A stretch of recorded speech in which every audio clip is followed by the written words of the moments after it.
Well, good evening, everyone, and welcome back to another live broadcast of the WGSN-DB Going Solo Veterans Corner. And I am your host back once again, retired Army First Sergeant Paul Holbert, coming to you live from Northern Virginia. And I'll introduce tonight's guest here in just a moment. But before we do, I want to take a moment to thank our two wonderful sponsors, Nationwide IT Services. Nationwide IT Services is a service-disabled, veteran-owned small business who provides business services for whatever need you may have, whether it's program management, training, IT, 360-degree assessments, project management. CK Park and his crew can provide a myriad of services to meet your business needs. So give them a call. You see their number there and their email address on the screen. They'll be more than happy to talk to you and help you out. I also want to take a moment to thank Quest Jewelers. Quest Jewelers of Merrifield, Virginia, and you can see their website, questjewelers.com. I have to tell you, Pete and Wantain will do an excellent job of providing for all of your needs if you contact them and let them know what it is you're looking for. So please feel free to contact them. Tell them that you watch the show and they will take care of you. All right, so I want to take a moment here to introduce tonight's guest as we move into the show. And tonight we have with us Curtis Boatman. Curtis received a Bachelor of Science in Aeronautical Studies from Embry-Riddle University. And Kurt has been employed in the airline industry for a number of years. The interesting thing is he's currently a captain of the Airbus 320 for American Airlines based out of Washington, D.C.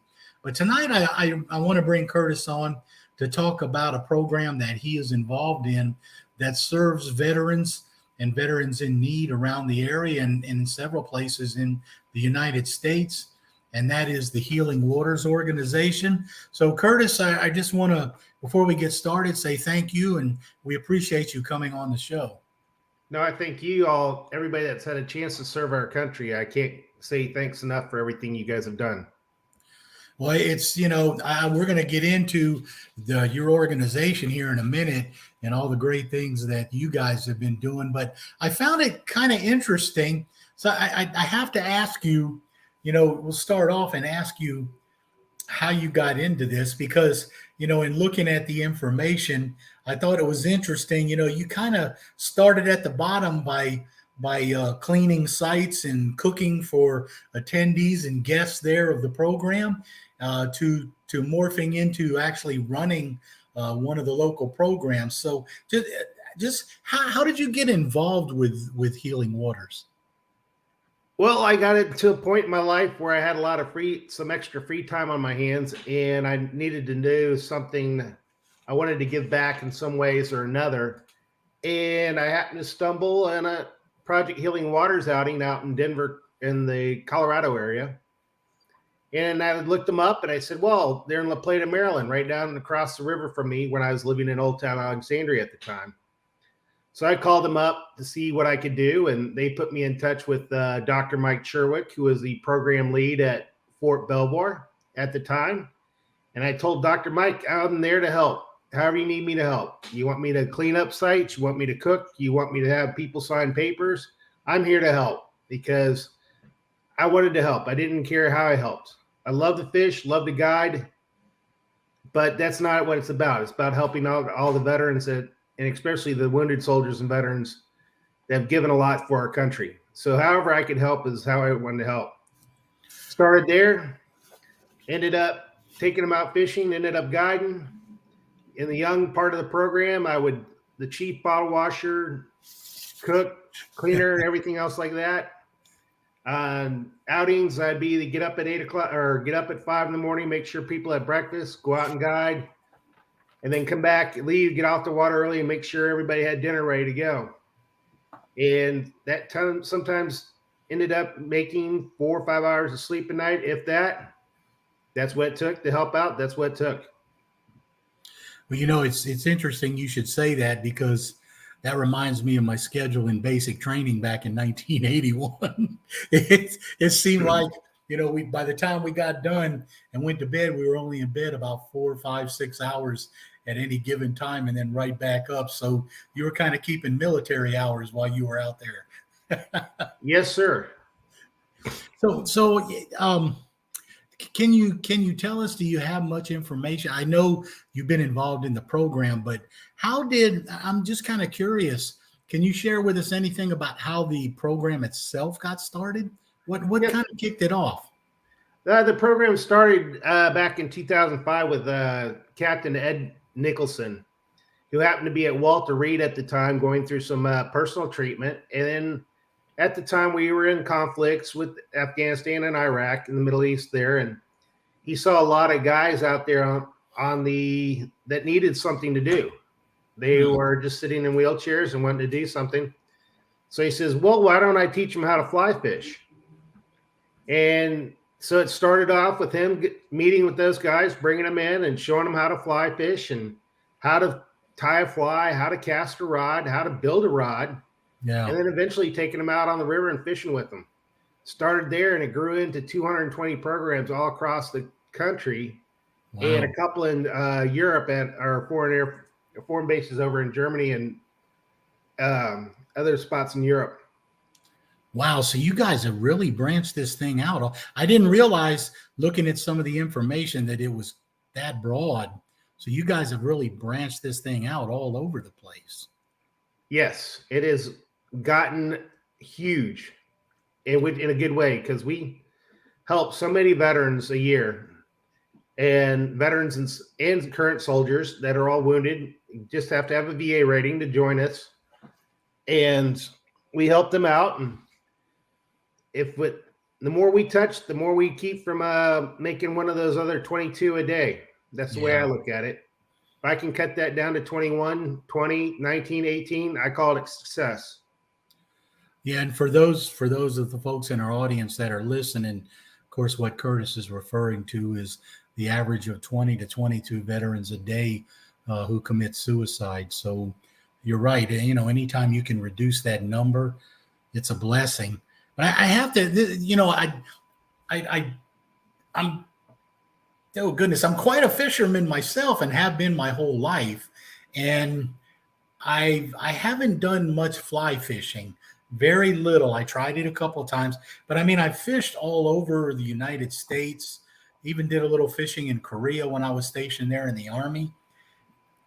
I guess my curiosity is, you have those veterans who have bad wheels, you know, have trouble walking. You have veterans in wheelchairs and things like that. How do you guys get them out on the river? What do you guys do to help them when you get out on the river? There's been several occasions we've made it capable for those people to get out onto the river. For example, we have a outing that we do out in Harmon's Cabins in West Virginia, and a few years we were actually donated a track chair. And we put those people in, and it's like a mini tank. We could cruise them right down to the edge of the water, in some cases a couple inches into the water, and have them start fishing from there. Wow. Other places we've made do, we've had volunteers carry soldiers and veterans out to the water, put them next to the water's edge. Okay. We've actually had them pick them up and put them in the front of a boat in some occasions. Yeah. And then strap it down to the gunnels of the boat so they could actually go out and saltwater fish. Wow. Yeah, that's great to be able to see that and have all that support. And like I said, I'm still kind of taken aback at how large this program is. I really did not realize, kind of looking at some of the information, that it was, you know, so large, and you guys actually affect such a large area across the country. So so you said that you guys also teach the vets in some cases to tie flies and make rods as well? Yes, we do. It's a part of our core activities. We have basic core activities of, one, fishing, you know, teaching them how to fish, cast the rods. 2 is how to tie flies, and 3, how to build a rod. So, you know, at the end of the day, if you get a soldier out there that started off by just happening to wandering in and saying, "Hey, what are you guys doing?" We invite them in, we teach them how to tie a fly. And then later on, we teach them how to build a rod. And then we teach them how to use that rod.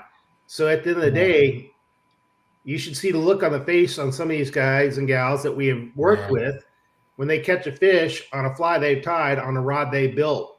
And, the smiles go all the way around the face, meat in the back. Yeah, I can imagine. So I want to ask you, because our studio head here, Cece, she can probably tell you as well. I've kind of struggled to get female veteran guests on the show, and it's not by just my choice that my guests are predominantly men.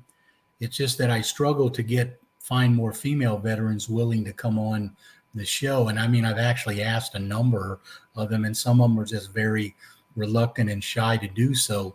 So how many women do you guys see, female veterans do you guys see out in the program compared to the males?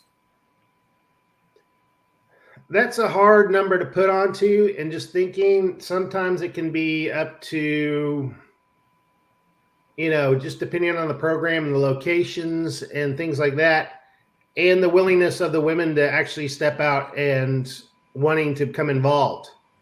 Yeah. But we usually, we have one big outing that we do here in the Northern Virginia. I'm the regional coordinator for the National Capital Region, and we have a big outing that we still do. It's in Harmon's Cabins, West Virginia. And every year we have one or two of the cabins that we are women only on there. So there ends up out of being about 75 people, probably about anywhere in the realm from 5 to 10 women out of that group. But women fly fishing is one of the biggest, through the fly fishing industry, is one of the biggest growth points in there. And we do have several women in the area that help out with us when we do, to give women more, so they feel more welcome, more invited, that there's actually more female presence there. Yeah, that's kind of interesting because, like I said, I do try very hard to get more female veteran guests on my show, and it is very difficult to do. So it's good that you guys are able to include, the female veterans as much as you can, especially with fishing. That's kind of interesting. Well, the fish don't know what kind of sex you are at the end of that line or rod. That's true. And I have some female veterans out there that I'll put them up against you any day and have them tie one hand behind their back, and they'll still outfish you. Yeah, you could be right, because I haven't done much fishing at all in about the last 5 years, actually.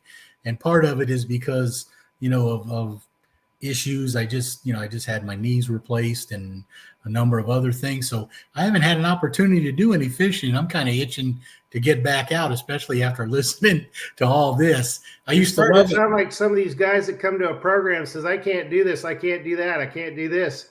Yeah. Yes, you can. Yeah. I've had anybody there. We have a very dear friend of mine has one arm, and he will outfish me every day of the week with a fly rod. So you don't have much of an excuse. That's interesting, because every time I've seen fly fishing, you're always casting and then using your other arm to work the line. So that would be interesting. There's always a way to work around it. Just have to open your mind up. Yeah. Yeah, I'm sure there is. So do you guys teach them those techniques as well? Yes, we do. And sometimes it's brought up on the fly, so to speak, where you got to no pun intended, right? No pun intended. Exactly. Sometimes we work at it, and sometimes you work within what their capabilities are. But we never approach it as we cannot do it. Yeah. Yeah, I think that's definitely a good mindset to take with these veterans, because having gone through a number of surgeries myself and losing my mobility for periods of time and stuff, you sit there, and I know from personal experience, and, I've talked to a number of other disabled veterans, even those in wheelchairs, and we all seem to have kind of gone through those periods where when you're down, and especially the ones who are down permanently, they go through those periods where you have that doubt about your quality of life. You have that doubt about, Am I going to be able to recover from this? How am I going to continue on? And for you guys to have a program like this that not only tries to teach them to change that mindset, but at the same time, teach them something enjoyable that they can enjoy throughout their life, I think is really, really worthwhile. So it seems to be a really good thing that you guys are doing. So I want to ask you though, so you have the programs all over the United States. I know you have your website. How do the veterans connect with you? I know I'm sure you've got a network of either sponsors or network of advertisers or your website. How do the vets find you and connect with you? Well, the veterans can go to this website, as we see here on the screen, projecthealingwaters.org. Mm-hmm. And then they'll come up with it'll say locations. And you can click on the locations tab. And the location tab will send you up a big map of the United States. Yeah. Then you can click on that state. And then you can find the program that is closest to you and with contact information there. And then that will get you in contact with the program lead. And the program lead should get back involved with you and with that individual that wants to join us and tell them when their meetings are and where their meeting locations are and how often they meet. Yeah. So I imagine I already know the answer to this question, but is there any cost involved for the veteran? Zero. Okay. Yeah. I just wanted to make sure. Yeah. I just wanted to make sure we brought that up. I'm sorry. Go ahead. Your cost is your time and investing into the program. Yeah. The more you put into the program, the more you get out of it. Yeah, I just think, when I first heard about this program through one of my friends who put me in touch with you, I just thought, wow, this has got to be interesting. It's got to be something else. So we're going to take just a short break for a minute to hear a word from our sponsors. And audience, when we come back, we will continue our conversation with Curtis about Project Healing Waters.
All right, welcome back, everyone. And you've been watching the WGSN-DB Going Solo Veterans Corner with our guest tonight, Curtis Boatman. And we're going to continue our discussion about the program Project Healing Waters, a program designed to work with disabled veterans and teach them the sport of fly fishing. So, Curtis, again, thank you. I want to welcome you back. And so, most of the programs that we do see like this, I think it's great because you're right. There is no cost to the veteran for participating in the program, and I think that we try to do so much for those people who serve the country and that are in need. So I think that's just the best way to go when we have these type of programs. So I wanted to ask you, if you would, you've been telling us about the program and how it got started, and how the veterans can connect by going to the organizational website, which we've had on the screen. But I want to ask you if you would take a couple minutes and maybe share a couple of success stories that you personally saw or that you were personally involved in, to give us a feeling for some of the things that go on in your program outings. Well, we touched on something a little earlier. Like you said, I have 2 bad knees, and I kind of gave you a hard time about making excuses. Yeah. One of my success stories, or if you want to say it, I lived in Atlanta for a little while, and I was a program lead and the regional coordinator in the Southeast before I moved back to Washington, D.C. And I worked with one of my participants at the Atlanta program is a gentleman that was amputee below the elbow on his right arm, and on his left hand he only had a thumb and part of a pinky. Wow. And so he says, I can't tie a fly. I said, you know what? We're going to go in here. We're going to take the fly tying desk inside this room. We're going to shut the door, and it's just going to be me and you in here. And we're going to figure this out. So I had him take off his prosthetic, which is a hand that he could actually move, one of the new ones where he could use it, grip and open it up and things like that. Yeah. And I had him take that off. And I said, this is how this tool works. Showed him how the tool worked. And I showed him, I go, this is how my hands use it. Let's figure out how you are going to use it. So after doing that for about an hour and a half, we came out with the fly he tied. Wow. So there's no really any reasons that anybody has out there, except for you have to be able to think. You got to have an open mind or think outside the box. And we got him to tie a fly at the end of that day. That was just amazing. Yeah, I imagine that was a pretty incredible thing to see. Have you? Oh, go ahead. He did it in a way that was very private to him, that he wasn't on exhibition. That was just between me and him. What happened in that room was not that nobody saw his struggles, just me to help him through it in a very non-judgmental environment. So he learned how to do that. Well, I want to ask you, because I know I kind of struggle with this a little bit myself. And, you've been around enough of the veterans. A lot of our veterans still have that military mindset that they are supposed to be, the strong one, the indestructible one, the one who, continues going when things are really down and really bad. And then once you find yourself in that position, you're sitting there, you have to convince yourself and get in the right mindset that you can do whatever it is you need to do. So have you experienced any one of your veterans coming in that was really like that really just didn't believe that they could do what it was you guys were trying to do, and you had to struggle with them, and they were able to come out on the other side?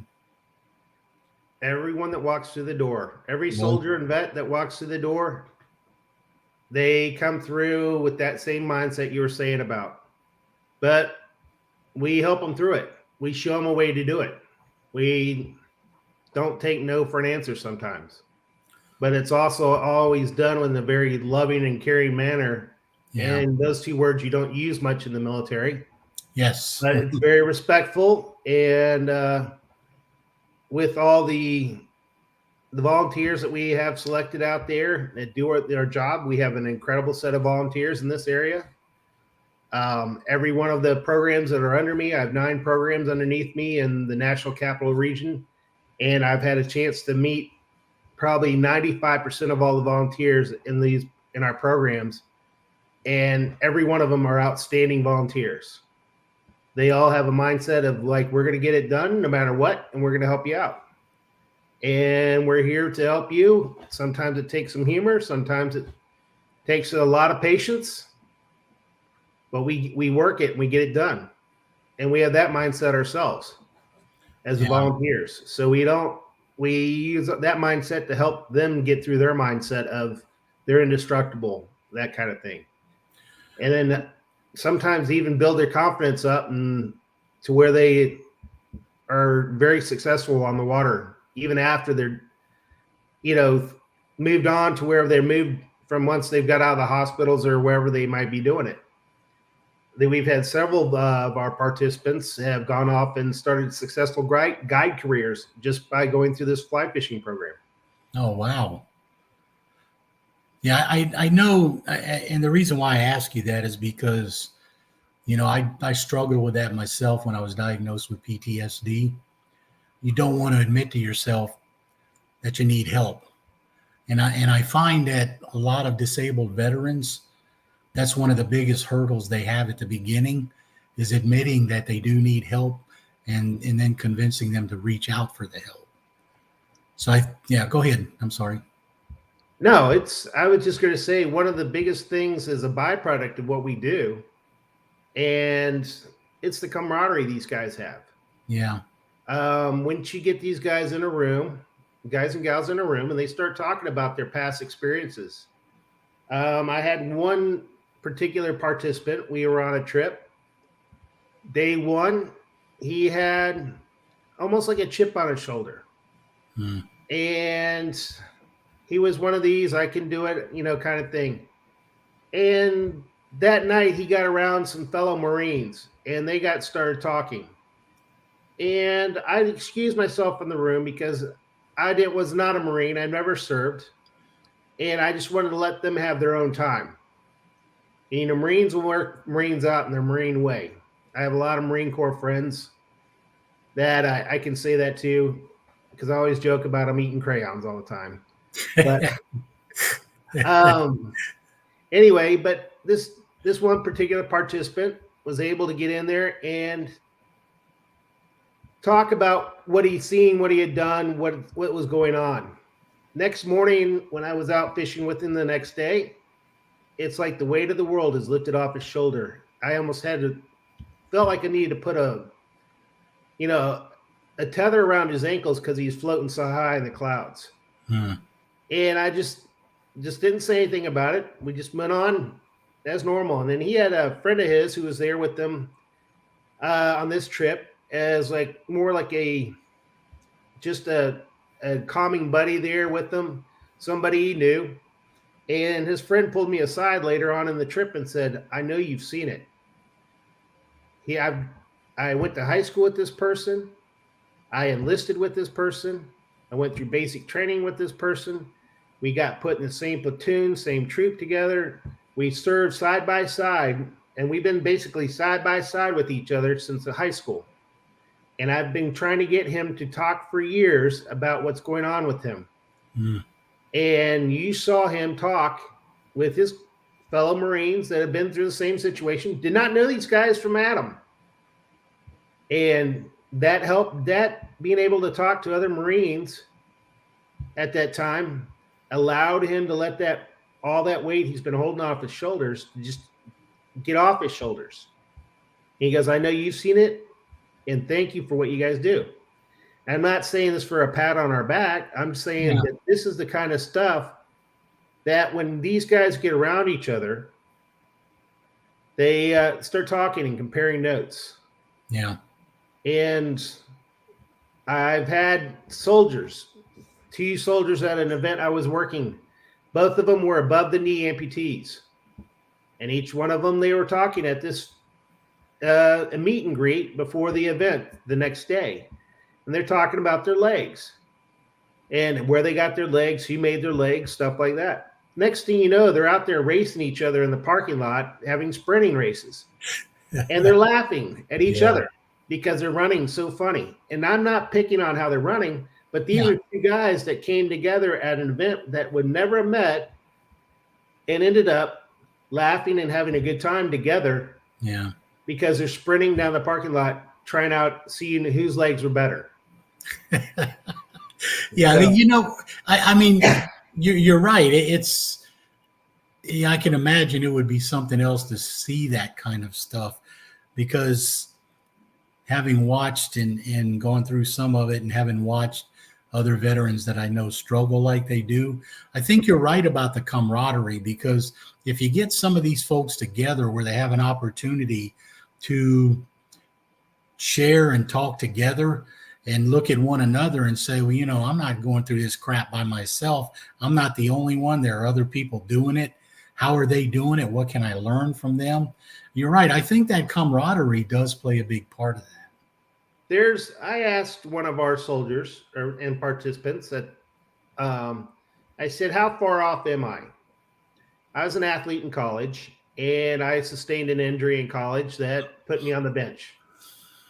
And while I was recovering from my injury, I had looked up and down the bench, and there was the second string and third string players on the bench with me. But I had people on the bench with me, next to me. We all loved the sport we were playing, Mm-hmm. and we had some camaraderie on the bench.